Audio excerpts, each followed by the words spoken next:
Mit navn er Ole Birk Olesen. Jeg er opstillet som folketingskandidat for Liberal Alliance i Østjylland.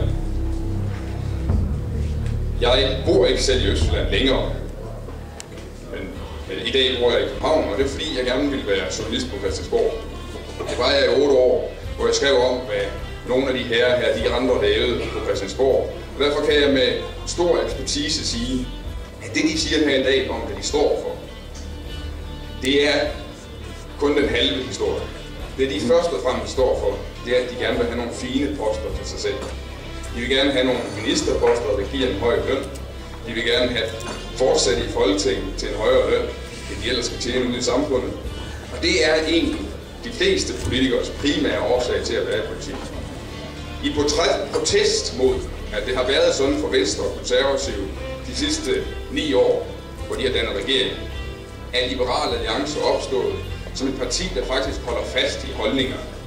Ikke påtager sig alle mulige holdninger, fordi man tror, der er flest stemmer i dem, men er liberale. Det vil sige, går ind for frihed, hvor alle andre går ind for alt muligt andet. Nogle politikere, de siger, at de vil alt muligt godt. Så står den liberale tilbage og siger, ja, men hvem skal betale? Hvem skal betale med penge? Hvem skal betale med sin frihed for alt det gode, vi vil?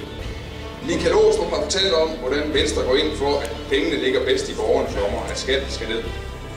I de sidste 9 år med borgerlig regering har Danmark fået verdens højeste skattetryk. Og de bruger løs af vores skattepenge.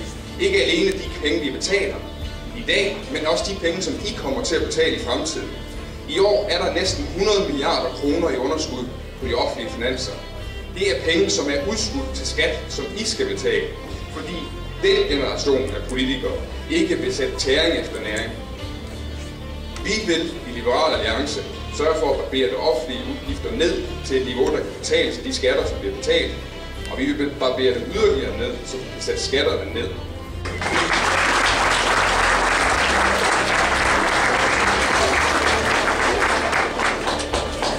Jamen, så røg fløjtstandserne, og nu tror jeg bare, vi skal i gang.